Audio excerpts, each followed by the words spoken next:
Hello friends, welcome to S academy. तो friends, आप लोगों में से बहुत सारे लोगों का ये कन्फ्यूजन था कि लास्ट का जो डेज़ है उसमें टेस्ट सीरीज़ कितना वैल्यू रखता है हमारे नीट के प्रिपरेशन के लिए और कैसे मार्क्स इम्प्रूव हो सकता है। ठीक है, और क्योंकि मैंने भी आपको हर एक वीडियो में बोला है कि आप टेस्ट सीरीज़ में अपीयर हो, तो ये टेस्ट सीरीज़ में अपीयर होना कितना वैल्यूएबल है आपके लिए और आपको ये कैसे नीट में मार्क्स इम्प्रूव करा सकता है, उसी के बारे में इस वीडियो में बात करने वाला हूँ। ठीक है, तो चलो ज़्यादा टाइम वेस्ट नहीं करते, इस वीडियो में आगे बढ़ते हैं। देखो, सबसे पहली बात तो जब आपका अभी जो समय बचा है नीट 2024 में लेस दैन 20, मतलब अभी देखें एग्जैक्टली तो 20 डेज से ज़्यादा बचे, लेकिन आप पूरा लेके नहीं चल सकते हो क्योंकि लास्ट के 3-4 दिनों में पढ़ाई नहीं होता है, वो आपके रिलैक्सिंग स्टेट के लिए होता है। ठीक है, तो ये 20 डेज़ ही बचे हैं जो जिसमें आप जो है अपना पढ़ाई कर सकते हो। तो मैंने आपको हर एक वीडियो में बोला है कि लास्ट के समय में आपको एक डेली टेस्ट पेपर सॉल्व करना चाहिए, इससे आपका मार्क्स जो होगा इम्प्रूव होगा। कैसे होगा और क्यों करना चाहिए? देखो, जब आप एक टेस्ट पेपर सॉल्व करते हो तो उसमें आप कितने क्वेश्चन सॉल्व करते हो? आप टोटल 200 क्वेश्चन सॉल्व करते हो। 100 क्वेश्चन रहता है आपका बायो का and 100 question physics and chemistry का। कैसे? क्योंकि 50 क्वेश्चन जूलॉजी से आते हैं, 50 क्वेश्चन बॉटनी से, जिसमें 45-45 बनाना होता है। फिजिक्स केमिस्ट्री में 50-50 क्वेश्चन आते हैं, उसमें भी 45-45 बनाना होता है। तो अगर मान लो आप अभी से डेली एक टेस्ट पेपर सॉल्व करते हो, तो डेली एक टेस्ट पेपर सॉल्व करोगे 20 डेज़ तक। कितने देर तक? 20 डेज़ तक। और आप डेली बायो के 100 क्वेश्चन सॉल्व कर रहे हो, तो एट द एंड आप कितने क्वेश्चन सॉल्व कर रहे होगे? 2000 क्वेश्चन को सॉल्व कर रखे होगे। ठीक है, तो जब ये 2000 क्वेश्चन आप बायो को सॉल्व कर रखे होगे तो आपके पास कौन सा कॉन्सेप्ट जो होगा वो रिवाइज नहीं होगा।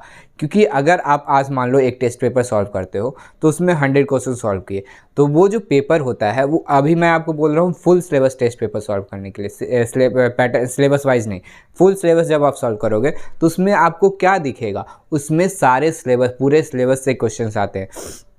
तो एक पेपर सॉल्व करोगे तो उसमें से अप्रॉक्सीमेट आपका पूरा सिलेबस रिवाइज हो जाएगा, अगर उसको फिर से पहले सॉल्व करके फिर उसको अच्छे से जो है आप देखते हो कि कहाँ आपका गलत हो रहा है और किस में इम्प्रूवमेंट की ज़रूरत है, तो आप वो एक टेस्ट पेपर में ही बहुत कुछ कवर कर सकते हो। वैसे वैसे आप 20 टेस्ट पेपर सॉल्व करोगे तो आपका बायो का 2000 क्वेश्चन हो जाएगा। ये लगभग पूरा सिलेबस आपको 2 से 3-4 बार क्या करा देगा? रिवाइज करा देगा। ठीक है, और जब रिवीजन होगा तो डेफिनेटली मार्क्स जो होगा इम्प्रूव होगा ही होगा। ठीक है, तो ये चीज़ है। तो अगर आप अभी से ही सॉल्व करोगे तो कितने क्वेश्चन हो गए आपके बायो के? 2000। और क्वेश्चन कहाँ से बनेंगे यार? क्वेश्चन तो सब वही जो रहता है वो सिलेबस, वही उसी सिलेबस से बनेगा, उसी एनसीईआरटी से बनेगा। और वो तो 2000 क्वेश्चन आप सॉल्व कर लेते हो लास्ट के 20 डेज में, तो सोचो आपका रिवीजन कितना अच्छा हो जाएगा, आपका एक्यूरेसी कितना बढ़ जाएगा, आपको टाइम कम लगेगा क्वेश्चन सॉल्व करने में, तो आपके पास टाइम भी बच जाएगा। तो ये चीज़ है। और फिर वही फिजिक्स और केमिस्ट्री की बात करें तो आप टोटल कितने क्वेश्चन सॉल्व कर रखे होगे? आप 1000 क्वेश्चन फिजिक्स के, 1000 क्वेश्चन केमिस्ट्री के, और 1000 क्वेश्चन आप फिजिक्स से सॉल्व कर लेते हो तो आपके सारे कॉन्सेप्ट्स और फार्मूलाज रिवीजन हो जाएंगे। और केमिस्ट्री में भी सेम चीज़ वही है, और सारे हो जाएंगे। ठीक है, सारे रिवीजन हो जाएंगे, और रिवीजन हो जाता है तो डेफिनेटली आपका मार्क्स जो होगा इम्प्रूव होगा ही होगा।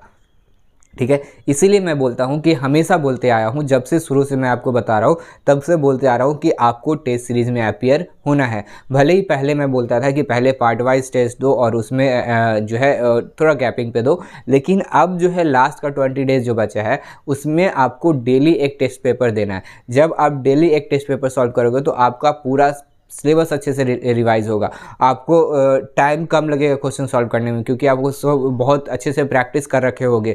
आपका एक्यूरेसी मेंटेन रहेगा, क्योंकि टेस्ट पेपर जब आप सॉल्व करोगे, जब आप टेस्ट दोगे तो आपको पता रहेगा कि हाँ कौन सा ऑप्शन सही है, कौन सा गलत है। उससे एक रिवीजन होगा तो टाइम भी कम लगेगा और आपका एक्यूरेसी मेंटेन होगा। ठीक है, ये चीज़ तो हो गया। उसके बाद क्या होता है, ये आपको प्रेशर हैंडल करने का अच्छा ये देता है कि आप कितने अच्छे से प्रेशर हैंडल कर सकते हो। जैसे आप मान लो इस इन्वायरमेंट में टेस्ट दे रहे हो, जैसा इन्वायरमेंट हमारा एग्ज़ाम का होता है, तो वो सिचुएशन आप पहले ही डेली फेस कर रहे होगे। जब डेली सिचुएशन फेस करोगे तो आपको नीट का एग्ज़ाम भी क्या लगेगा? नॉर्मल लगेगा। ठीक है, भले ही मानता हूँ कि वो रियल एग्ज़ाम है तो थोड़ा सा प्रेशर तो रहेगा, लेकिन बाकी के मुकाबले क्या रहेगा? थोड़ा प्रेशर आप पे कम रहेगा, ठीक है। तो ये चीज़ें प्रेशर भी मैनेज हो जाएगा। फिर आपका टाइम मैनेजमेंट, जब आप लास्ट के 30 डेज़ में 20 डेज़ जो बचा है उसमें टेस्ट पेपर सॉल्व करोगे तो उसमें आपको एक पूरा figure out strategy figure out हो जाएगा कि मुझे कहाँ से सॉल्व करना स्टार्ट करना है, कौन सा मेरा वीक टॉपिक है, कौन सा स्ट्रॉन्ग टॉपिक है, पहले फिजिक्स सॉल्व करें कि पहले केमिस्ट्री सॉल्व करें कि पहले बायो सॉल्व करें। वो चीज़ आप इन्हीं टेस्ट को देके फिगर आउट करेंगे, तभी आपके पास एक स्ट्रैटेजी होगा पूरा अच्छे तरीके से कि बायो जो हमारा नीट का पेपर है उसको कैसे सॉल्व करें। और जो सॉल्व करते हो तो उससे एक स्ट्रैटेजी वो जो बनेगा और वो ही स्ट्रैटेजी आप जाके वहाँ फॉलो करोगे तो आपको डेफिनेटली एक अच्छा इम्प्रूवमेंट मिलने को देख सकते हो, ठीक है। तो ये चीज़ है, तो यही सारी चीज़ें जो है आपको करना चाहिए। तो टेस्ट सीरीज देने का क्या क्या फ़ायदा हो गया, सबसे पहले तो आप high number of question solve कर रखे होगे तो उससे आपका इंप्रूवमेंट क्या क्या होगा, टाइम मैनेजमेंट ठीक होगा, टाइम कम लगेगा आपको क्वेश्चन सॉल्व करने में। फिर आपका रिवीजन बहुत ज़्यादा हो जाएगा, उससे आपका क्या होगा, एक्यूरेसी मेंटेन होगा। फिर अगर वही प्रेशर डेली झेल रहे हो तो आप नीट के एग्ज़ाम में जाओगे तो आपको ये सब चीज़ नॉर्मल लगेगा, तो आपको प्रेशर झेलने में उतना कोई दिक्कत नहीं होगा। तो ये हो गया। फिर उसके बाद आता है कि जो आपका पेपर का स्ट्रैटेजी होना चाहिए। जो एग्ज़ाम सेंटर पे जाओगे, एग्ज़ाम क्लासरूम में जाओगे तो एग्ज़ाम हॉल में जाओगे तो वहाँ पे क्या होगा कि आपको सबसे पहले तो यही कन्फ्यूजन आ जाएगा कि पहले केमिस्ट्री सॉल्व करें कि फिजिक्स सॉल्व करें कि बायो सॉल्व करें। तो ये आपको पहले ही डिसाइड करके जाना है। जो ये डिसीजन कब होगा, जब आप पहले टेस्ट सीरीज़ दोगे इतना सारा, तो ये डिसाइड आप पहले ही कर लोगे, ये स्ट्रैटेजी आप पहले ही बना लोगे, ठीक है। तो ये चीज़ें जो है आपको करना है। आई होप आपको सारी चीज़ें समझ में आ गई होंगी कि आपके लिए लास्ट के 20 डेज में टेस्ट सीरीज़ क्यों इंपॉर्टेंट है और कैसे आपको टेस्ट सीरीज़ देना है। आपको सिर्फ टेस्ट सीरीज़ जाके दे के नंबर कैलकुलेट करके नहीं रहना है, वहाँ पे आपको खुद को एनालाइज करना है कि मेरा कौन सा वीक टॉपिक है, कि उसको साथ में ही रिवाइज़ कर लें। जब आप साथ में ही रिवाइज़ कर लोगे तो फिर आपके पास उतना दिक्कत नहीं होगा कि टाइम मैनेजमेंट का, और जब साथ में रिवाइज़ करते जाओगे तो धीरे धीरे आपका पूरा सिलेबस बहुत बार रिवाइज़ हो जाएगा, ठीक है। तो यही सब चीज़ें जो आपको ध्यान रखना है। आपको लास्ट को 20 डेज़ में आपको टेस्ट ज़रूर देना है, वो भी मैं आपको कहूँगा डेली एक टेस्ट पेपर सॉल्व करो, ठीक है। तो बस इस वीडियो में यही चीज़ें बताना था। आई होप आपको सारी चीज़ें समझ में आ गए होंगे, आप फॉलो करोगे, ठीक है। तो बस इस वीडियो में इतना ही रखते हैं। अब अगर ये वीडियो आपको अच्छा लगा तो इस वीडियो को लाइक करना, अपने सभी दोस्तों के साथ इस वीडियो को शेयर करो। फिर भी आपको कोई कन्फ्यूजन रह जाता है तो आप कमेंट करना, या फिर कोई सजेशन देना होता होगा तो आप कमेंट करना। और अगर आप हमारे चैनल पे पहली बार विजिट कर रहे हो तो हमारे चैनल को भी सब्सक्राइब ज़रूर कर लेना, क्योंकि हम लोग ऐसे ही अच्छे अच्छे कंटेंट्स आपके लिए लाते रहते हैं।